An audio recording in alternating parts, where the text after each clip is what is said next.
to another edition of Conversations of a Sister here on Blog Talk Radio. I'm your host, Miss Tracy L. Bell, and I thank you for tuning in live tonight, be it online, by phone, or on our YouTube channel for tonight's conversation. Yes, I'm coming to you live from our YouTube channel. And here on the East Coast, we are in the middle of a snowstorm. And when I tell you it looks beautiful outside. But anyway, tonight's conversation is dating with purpose. Dating with purpose. For those of you who still choose to do so, do it with purpose. If there is to be an end game, date with a purpose. And by the way, might I add, there should always be an end game. I mean, anything not growing or to be dead, as my uncle used to say. So if a relationship is not growing, yes, it should by all means be gutted because you have to know where you're going. Unless you like the endless circles of defeat, unless you like the ride going nowhere. That's what I call it anyway. So, tonight's conversation, dating with purpose. And dating with purpose is reserved for those of us who are making a concerted effort to find out if there is enough compatibility to sustain a healthy relationship. And I'm talking about a relationship which includes romantic love, excitement, getting along, trust.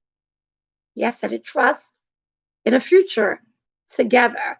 Because when you're dating with purpose, all of this should at some point come to the forefront. So, how do you date with purpose? How? Well, you date with purpose, with honesty that creates trust. Because for me, trust is the basis of any relationship. Trust is the basis of any relationship. You have no trust, you have no loyalty. If you have no loyalty, then you have no relationship. And I could put a period behind that. And you have to be ready to be in a relationship, both partners. If you're not ready, don't pursue it. At the end of the day, just don't pursue it. And you have to have the willingness to negotiate in relationships or compromise. You have to have a self awareness because when you're aware of what's going on with your partner, it makes communication all the better. And you also have a self esteem to do so. Like, for example, if I was dating someone and there was an issue, I wouldn't have a low self esteem to the point wherein I would be afraid to tell them what my issue with them is because that's all a part of communicating. And you have to know that you have sexual compatibility with the person. I'm not talking about the sex per se. I'm talking about an attraction, a compatibility. Something should be there. And it should be some type of recognition of family history or origin. You want to know what type of family the person comes from, you know? Basically, you want to know what the family history is. If they say, "Oh, I have a crazy aunt," really? What does that make you? Even crazier? Nevertheless, for those of you who may be just tuning in live here on our YouTube channel, if you want to find us, just go to YouTube. It'll give you a chance to talk to me live. Just don't make me laugh because I can do that easily. Anyway, dating with a purpose. Dating with a purpose. This friend of mine used to say that dating is like gathering data because you're gathering data on the person that you're dating. So, dates are ways to find out about a person.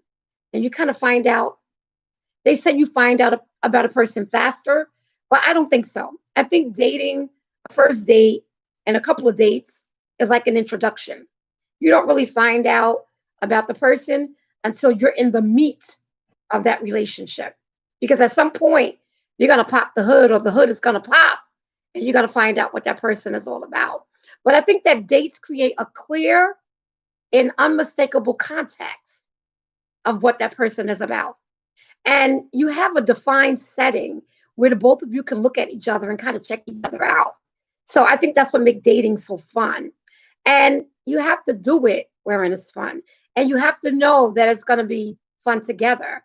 I mean, together is the tried and true best way to launch a relationship together, you know, being together. I mean, how else are you going to know? I was talking to my best friend the other night, and I was telling her about a date I had with someone that I used to date. And let me tell you, it was a date to remember. He made the date memorable. And it was our first date. It was a date that my boyfriend at the time had planned. It was fun, it was exciting. And as I said, it was one to remember. And I think one of the reasons why it's one to remember is because it took place on Christmas Day. Yeah, we went out to date on Christmas Day, but he had a very grueling schedule. You know, he was traveling, he was busy. It was all a part of his career.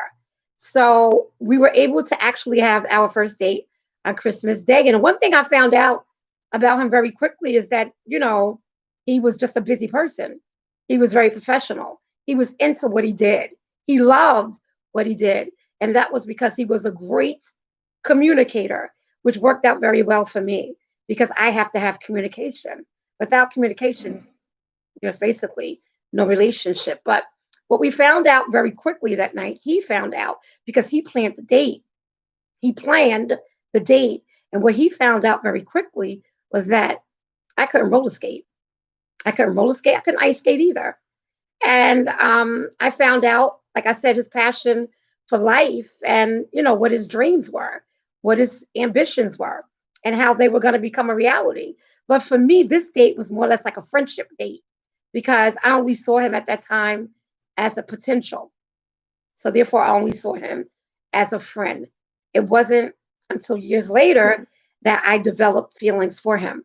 And, we eventually fell in love. But that's a horse of another whole other color. But the one thing I can say is that for him, the date was a date with purpose, one that he had in mind. And I grew to find out that night because it was so meaningful. There were so many things he wanted to know about me. We went to Central Park. We did a horse and carriage ride. He wanted to know what my taste was like. And, years later, he was very lavish with gifts and they were sincere.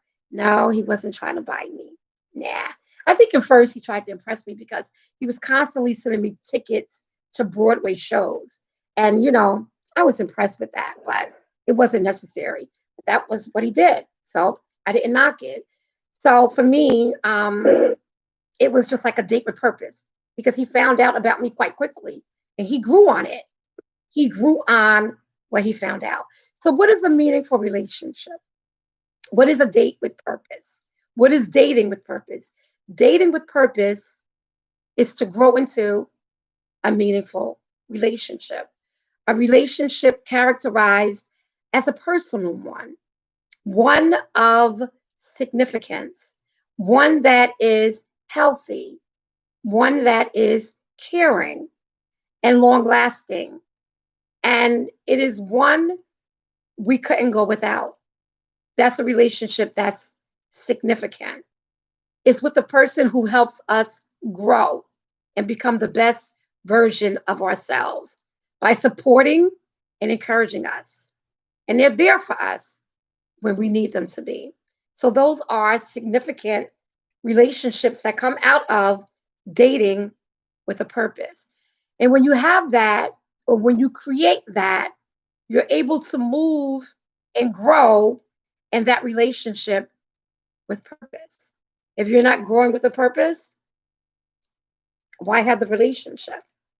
You know, why should it go any further? And like I said, some relationships that are not growing, you have to just cut it off at the root because it's not growing unless you're willing to grow. But it takes two people to grow. One can't be going in one direction while one is going in another because you're going in two separate directions. And you can't have that. And that's not healthy anyway. So let's talk about the 7 qualities of a meaningful relationship. 7 qualities of a meaningful relationship and how they should grow in purpose.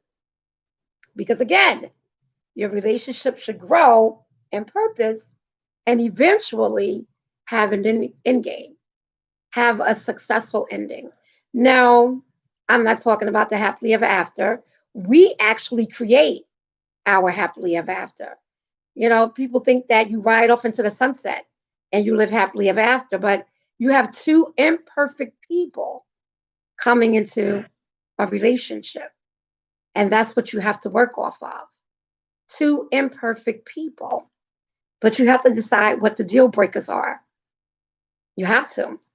Because if you don't, then that's a part of your establishment. It's like, wow, I didn't know that. I didn't know you had to trust me. I didn't know I had to be honest. These are all deal breakers in a relationship. So, what are the 7 qualities, meaningful qualities, in growing a purposeful relationship? Well, the very first one should be communication. And for me, I think communication is critical. Did you hear what I said? I think it is critical. Critical. Because if you're not communicating, that relationship can wind up in intensive care. And it can stay in intensive care so long that it dies. Uh-huh. It dies. Because you have to know the feelings and the thoughts of the person you're in a relationship with. You have to know how they feel. And you have to know what their thoughts are, good, bad, or indifferent. If they tell you that you hurt them, you can't just dismiss it because you think you didn't. If you tell me, if we're in a relationship and you tell me that I hurt you, if I care about you, I'm going to want to know how did I hurt you? And I'm going to want to know so that I don't do it again. That's all a part of communication, which is why I say communication is critical in a relationship. It's critical that you communicate because it's the only way people connect. That's the only way. It's through communication. So what are the other 6 qualities that we need to talk about in talking about growing a relationship? For those of you who may be just tuning into the conversation, we're talking about dating with purpose. Dating with the purpose. And on my blog, they were saying that I choose all the right conversations. I think it's easy because I've maximized my singleness. And I can basically speak from experience. So the first thing is communication. The second thing you got to have is respect. Respect. And respect means you hold that special someone to a high esteem. You hold their ideas and their existence, to a high esteem. You think of them positively. And without that, without respect for oneself and the other person, a relationship cannot thrive. It just can't. It can't thrive without respect because with respect comes honesty. They both work hand in hand. You cannot thrive without it. A relationship cannot thrive without honesty and the interdependence of both of them because honesty and trust and communication equals respect. So it's like 1 plus 1 plus 1 plus 1, it all adds up. They all equal each other. The third thing is honesty. Honesty. That means that you keep your word. Honesty. And your words should match your actions. Honesty is also critical to a meaningful relationship because it is one that supports trust. So you have honesty, you have trust, and respect. These are all of the bricks that build a meaningful relationship. And these are all of the bricks that you have to build the meaningful relationship on. How? By being honest. And how do you be honest? You communicate. And you communicate clearly and concisely. And you do it from the onset of the relationship because it is at that point, at that moment, that you should share your expectations. and be clear about them. Even if that's admitting mistakes, do it with honesty. Dependability. You have to know that you can depend on the person that you're building this relationship with. Because if you can't depend on them, then what are you going to do? They're not dependable. But that's also a pillar that's very critical, along with trust, honesty, communication, and respect. Do you kind of see the house that I'm building here? And it's a house that's built with bricks, not a house that's built on sand. Because without any of these things, that's what you're building your house on. You're building it on sand. So you got to have honesty, you got to have respect, you got to have communication, you got to have trust, because those are the four things that are critical. The fifth thing is empathy. You have to be able to empathize with the person you're in a relationship with. Because when you empathize, you are able to understand how they feel. You are able to understand what they're going through. And if you don't, you communicate until you do. Because you have to have empathy. You have to seek first to understand what the person that you're hoping to build a relationship is going through. Empathy. Interdependence is my sixth point, because it's when two independent people come together to build a strong relationship, because they're interdependent. And interdependence is stronger than codependence, because you have two people coming together to build a solid foundation. So you have to kind of be not codependent, but interdependent. If you have that person one way, they should have you in another way. And you find ways to both benefit from each other and to benefit from your decisions. And the last one, but is certainly not least, purpose, which is what tonight's conversation is all about. Purpose. Dating with purpose. You have some people who get engaged and they're engaged for 10, 15, 20, 25 years, and they're just comfortable in that relationship that is supposedly committed, but possibly not going anywhere. You know, I think about Goldie Hawn and oh, Kurt Russell. They never got married. They've always remained in a committed, loving relationship, and their relationship has grown from one point in movies to another. When they first started dating, they did this movie called Overboard. I love that movie.